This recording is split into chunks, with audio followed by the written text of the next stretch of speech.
Hey y'all, I'm James Wright and welcome to my shop, and this is a Barnes Foot Powered Mortiser, and we're going to be completely restoring it because it didn't look quite this good a little bit ago. Let's dive in.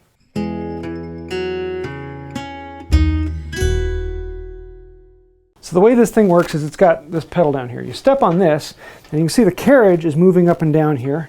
It comes up to this head, and this head has a chisel. That chisel cuts mortises. Pretty straightforward. So when I step on it, it drives the chisel into the wood. And I can move it over a little more, and I can step on it again, and I can move it over, step on it again, and we'll keep going until we get a mortise. Just like working with a chisel and a mallet, except for using your foot rather than a mallet. Now, normally I could then rotate this head by unlocking this and rotating it, but it's seized in there and locked in place. So I'm gonna have to fix that. But you'd be able to rotate and chop from the other direction. As you can see down here, the chisel can go from either direction, as well as it can rotate to 45 degrees, so you can do angled chops. So this also has a big handle here, and I can rotate this, and I set this hole up and down, as well as rotate the whole bed to whatever angle I want it to be. So I can make big mortises, or I can slide it up and make little mortises. Except for this is pretty well jammed. So another thing is I can loosen this up, and I can slide this head in and out to position exactly where I need that mortise in the stock. So the chisel I have in it is not the original, and they're all held in with this taper. This one is from another company, but I do have a set of them. You'll also see that they have these flutes let out to try and alleviate some of the stress on the chips. Then also on here, they've got these feet that can come down and hold the board, so when the head comes back up, it doesn't take the board with it, it stops it from moving. I can position those in and out using the knobs and pick the right location, but as you can see, it's all pretty well seized up. So here you can still see some pinstriping on it, even coming down onto the foot. However, you can tell that it is not original. It has been rusted underneath and then refinished and repainted another time. But whoever did it actually did a really good job, and it wouldn't surprise me if some of this is original, some of it's just been redone and retouched up. So in general, it's functional, kind of. It just needs a lot of cleanup and a lot of work to get it fully functional. And then there's always the thing of maybe I should fully restore it and clean it up, or maybe I should just clean it up and get it working. So for the work on this, we need to disassemble this, and most of this is straightforward. It's just bolts and pieces and drop them on the floor and make sure you break them. Yeah, but keep track of it. There are several channels that have actually started making and restoring tools because this is a great reason to video things. You actually shoot some video and see what's happening. This piece was frozen solid, and I was trying to drive it out and found out I really need to take it all apart first. I need to take the head off. But to get the head off, I have to put the shaft down, so I have to take the handle off. And no matter what I do on this, I wasn't able to get it down. So we need to bring in the gear puller. And it actually works for this. And there was an indent in the top, so apparently it was designed to do this. But this should be able to freely move with your fingers. So in this case, it was not. Once we got low enough, we could take the bolt off at the top and then pull this whole piece out. And then we can go back at it and try and get that head out of there. And this took a considerable amount of force, but finally it broke loose and started to actually come out, and we could run it with a finger. And look at that, it just falls out. Happiness, finally. Most of the pieces on here were fully dry rusted and not horrible condition, but enough that most of them took a good bit of persuasion. And I was still at this point trying to figure out, am I going to paint it blue or am I going to just clean it off? And I'm seeing most of these pieces, there's so little left on them originally that just cleaning them off is going to cause me, it's just not going to be quite what I want it to be. So I'm leaning towards painting blue, but there's a couple pieces on this that are really nice. And I'm thinking, you know what, I'm gonna keep those. So I'm trying to figure out which pieces I want to keep with the original paint coloring and which ones I want to actually go to town on and redo. The feet on these are absolutely they're just really cool. I did a video recently about why I paint tools blue, and you saw one of those pop up, and I had a bunch of people asking about it. It was, it just adds so much character to it. A lot of this we can just wire wheel off, and this piece is one I'm actually going to keep the original paint on it, but the mating surfaces on it need to be cleaned up. Several of these have milled surfaces that I don't want to mess up with, and it's amazing what a good wire wheel can do. You can leave the surface of the wood so there's still a little bit of patina on it, or you can really grind it off. And we're kind of playing with what I want to take off and what I don't. It's great for all of the bolts and small hardware. And it's one that I can use quite a bit. You may have seen in a previous video where I actually broke this, and I was going to do a video on casting a new one, but then I decided, you know what, I'm just going to see if I can put some JB Weld on it for casting it and make it all one piece. And then after putting the JB Weld on there, I was like, well, this is actually pretty solid. So I ended up actually just leaving it that way, and it's now on the piece with the JB Weld on there. I don't have any video of putting the JB Weld on or breaking it because the camera wasn't rolling when it broke, and I just was going to put the glue on it so that I could take it to be cast. And lo and behold, it kept working, so there's no footage of that. This is the main problem piece, and that one we're just going to be cleaning it off and getting it ready to fit back in there. I love these handles. They just came out perfectly. They're originally dark gray, and so we're going to be repainting those. For the big pieces, though, I'm going to take these over to a sandblaster. There's a guy locally that has this massive sandblaster, and he does really, really good job at a great affordable price. But he does large industrial sandblasting, and so this takes him no time at all. And it's left with a beautiful surface that the paint can actually get onto and adhere well to it. I chose this one piece as the one to save because it had the most character still left on it. So I'm actually going to be using some Kramer's Best Antique Improver. It is designed for working on wood, but it does a really good job on metal. And it's one that I've recently gotten and been playing with, and I really enjoy it. It's maybe thought about, maybe I should just clean up a couple tools with it. So I did a couple coats on this, scrubbing it down and making sure that there's nothing left on it. And it worked out really, really well with that. I'll leave a link to it down below. It does a really good job on it.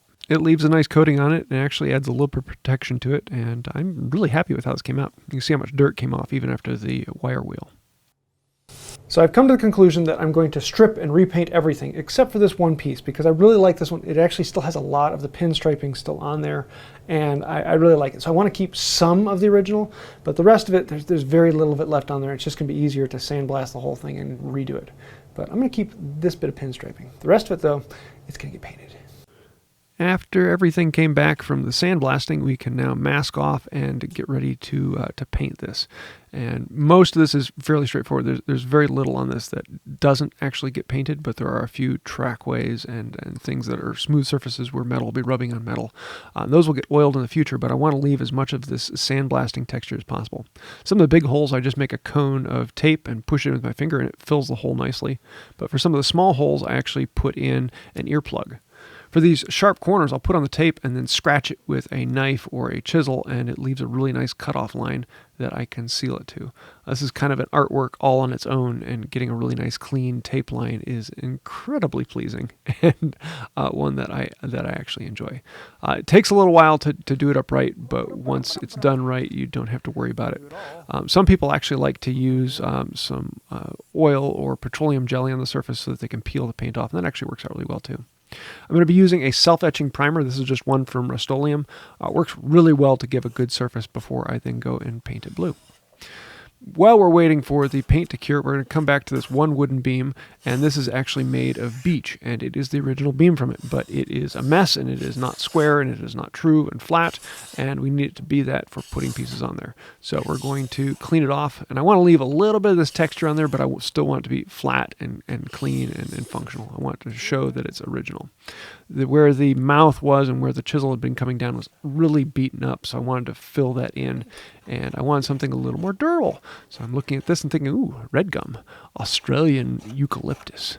This is really good durable stuff with crazy interlocking grain. So I'm going to cut off a square of this and put it into the spot where it's all chipped up and recess that in. To do so, we're going to cut it down just like a shoulder and then cut out the cheek on it. And it's a really nice little block. And every now and then, a Japanese saw has a use. I'm going to have some fun comments about that one. For this piece, we can just put it on here. I put down some double-sided tape, set it exactly where I want it, and this will hold it in place so I can make exact marks on here. And these marks become incredibly accurate and incredibly true. It is so much more accurate than trying to measure it out and get it in there. We're going to start chopping a little ways away from the line. We want to keep that line to the last possible moment. You'll notice a lot of this feels like working with a bow tie. It's exactly the same thing, except for it's a rectangle rather than a bow tie. It makes it a little bit easier. And then I'm going to come in with a router plane and take it down a little bit more, chop out the end grain and pare it down to a little bit deeper, and then come in with the router plane until it's down to depth. And then we can go into that line. I'm going to put it right into that line and clean it out and get a nice clean surface in the bottom. And then we can see how this fits. I want it to be sticking up a little bit so that I can come in with the plane and smooth it down. I'm not going to glue it in. I'm just going to set it there because I want to be able to pop it out in the future if I need to. I could put it in with some high glue, but honestly, it's a really nice tight fit and there's no reason to. So after the blue paint is done, we can bring everything down and peel it off. And this is the fun part. I love this. This is just ultra satisfying, peeling tape off. I thought about doing an entire video of just peeling blue tape off. Unfortunately, painting blue on blue tape, sometimes it's actually kind of hard to find. Where's the tape? I know there's a piece here somewhere, but I can't find it. At this point now, it's ready for reassembly, and everything seems like, oh, this should be really simple. But there's always something that I have to go back and look at the videos of how I took it apart and figure out how did this go together? What went into what? And yes, you can use multi-point sockets on the square heads. They are great to have a full set of them, so you can find one that will fit on there. These legs actually gave me a little bit of a problem because the castings on them didn't match up quite as well as I would expect. So I had to do a little bit of a fitment to get them in there and find out where one fit into the other. One of these bolts I needed to file just a little bit off the head so it would slide over a little bit more, and that just gave me the room needed to get the nut on the other side, and it fit into the slot it was supposed to fit into in the casting. And then we can crank them down and stand this beast up. And I love how this looks when it's standing up with the claw feet on the bottom. Yeah, that's kind of it's a really, really cool piece, and I'm looking forward to having it. Everything that's not painted immediately gets oiled, and I'm just going to be using a simple 3-in-1 oil.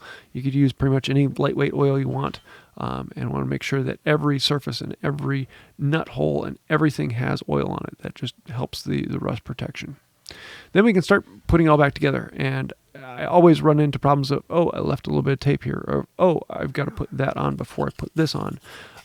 And it's kind of one of those fun things that you're going through. You expect it to go really, really quickly, and it doesn't always. This head was what was causing me problems, and there was just a little bit of fitment issue in there. So I found out a little bit of paint got in there and had to clean it out a little bit more, and then it worked out well. This one had some paint that got inside those holes. I didn't put any earplugs in those ones, and so I used a little rat tail, got those in there, and now we can put the oil in. And I wanted this head should be able to easily and cleanly turn. And particularly because that handle my thumb is on just has JB Weld on it, I want to make sure that it all comes together.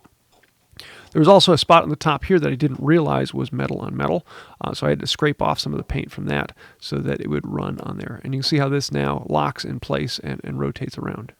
And then I realized, wait a second, yeah, I can't get this handle on with that head in place. So I had to take the head all apart, and then I can put the handle back in. So having a nice set of punches is a great thing to have on hand because I use them a lot when assembling and disassembling. So we can get this handle on first, set it in place, and then we can put the head back together. We're going to go back into oiling all the surfaces and getting them nice and clean. This is actually the foot head, and it had a bit of wear on there to fit into this socket piece that was on the back, and I just couldn't quite get it on, so we had to clean off a little bit more on there. Put the spring in place, and this is kind of fun. A few people said I should put a cable through the spring, but there is no way to get a cable into that spring, and it really not putting that much torsion on it, so it's not a huge issue. Though maybe sometime in the future I'll try and find one. All of these knobs go into place, though I had a couple that were jamming up, not because of paint, but because apparently only one screw went into each slot, and I wanted them to be interchangeable, so I chased two of them so that I could put any screw in any hole, and they actually all worked. Just a little bit of wear out over time. And then there are rods that go through the main casting, and then rods that go through those rods. And so with 4 screws, you can put these hold-down rods at any point. This is the second one I had to clean up.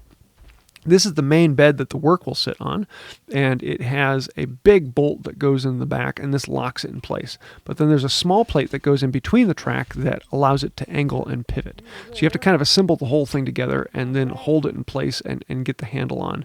And here you can see I'm actually putting the handle on backwards. The flat should be toward the other side. It'll work either way, but I just want to get that on. Before we put the wood on there, I'm going to give it a boiled linseed oil treatment. Boiled linseed oil and paste wax do an amazing job, and this board just soaked up a ton of it. So I had to put it on and put it on and put it on again and put it on again. And then I realized, wait a second, oh, no, I got to take this thing apart again to get the foot on there. So to get that bar in, you had to pull this whole top off of it. And then I can get the bottom in, and then I can put the spring back on. And now it is functioning. Hey, the head goes up and down. This is kind of cool. So let's put the wood on here and see how this actually works out, because I'm really kind of getting excited. I want to get this into my workflow and play around with it. And I'm really thinking about putting some of the pinstriping that you see on this on top of the blue, and I think that would be kind of cool. I do not have a steady enough hand to do that, so I'm going to try and find someone who can. I think that would be an amazing addition to this, especially since the original was actually a very similar gray as opposed to the blue, and so I think it would look pretty well. So let's put it together and give it a test drive. We can put this in here, put the hold down clamps on, then you step on it and it pushes it down in. Now you could just do it raw like this, or a lot of people would then drill the holes and then put this in to clean out the holes. So I'm doing one in this manner, and then I can do the other one in the other manner. You can see how you can go from one side and then turn the head and come from the other side, and it fits down in. So with the first one set on there, we're going to come back in and mark this one out traditionally, bore out some of the holes, and you can see the difference. It goes much, much faster if the holes are out of there, and it gives you a surprisingly clean surface. I was really, really happy with how fast and how far it went down, because you can basically go all the way down to depth if the holes are there, because it's removed most of the material, and that chisel just runs all the way down. Yeah, a lot of fun, and I'm looking forward to getting this into a few more videos, because this is incredibly enjoyable, and I really love how this came out. Yeah, another Barnes tool for my shop. Maybe I need to build a bigger shop so I can get more of these in here. Ooh, Barnes also made a shaper and a table saw, and yeah, I think I'm going to need a bigger shop. But until then, I'm going to be enjoying this, so I hope you like it, because I loved it a lot. So there you have it. Yes, I decided to go blue with it, but I wanted to keep a little bit of it here. I may come back and actually do some of the original pinstriping on it on top of the blue. I think that would look kind of cool, but my hands aren't quite that steady, so I might find someone else to do that. Though, maybe I'll give it a try. But yes, I love it. I've wanted one of these for a long time, and it finally came to be. So yes, this actually moves. Now, one of the things I didn't actually talk about on camera is I broke this earlier, and I thought, I'm just going to throw some JB Weld on it and hold it temporarily, and that way I can cast a new one. But then I thought, let's actually see how well the JB Weld holds, and it's been holding great. So it may in the future break off, but for right now it's actually working really well, and I love how smooth this is compared to what it was earlier. It's nice when tools actually work the way they're supposed to. Do I plan on using this every day? No, it is a fun tool that I will have in the shop. If I'm doing a lot of mortises, it is a huge time saver, but if I'm just doing one or two, it's not going to save me that much time. So it's kind of one of those things that it's good for production, but you probably don't need it in your shop. But it's a lot of fun to play with, so I hope you like this. I probably will be doing a video coming out sometime soon, actually demonstrating it and showing some of its features and some of the history behind it. And I'm in love with it. So I hope you like this. If you have any questions, thoughts, things I missed, snide remarks, throw those down below. Thank you. As well as all the people who just put comment down below. That means a lot. Thank you. It helps the algorithm, gets us in front of more people, and helps the channel to grow. If you want to go even farther though and help us out more than just the like, share, subscribe, and comment, then look at all these people over here. They are the patrons on Patreon. And without patrons or members on the channel, people who click that thank you button, we wouldn't exist. We are completely sponsored by you. And without you, we wouldn't be here. So thank you. If you'd like to find out more about that, then you know what to do. Description down below, all of that. You guys are the ones who literally keep the lights on and keep us going. I think that'll do it for now. And until next time, have a wonderful day. This is for one of those projects when you really just get frustrated with doing the work that you just have to put your foot down. Abu di abu die, abu di abu die, abu di abu die.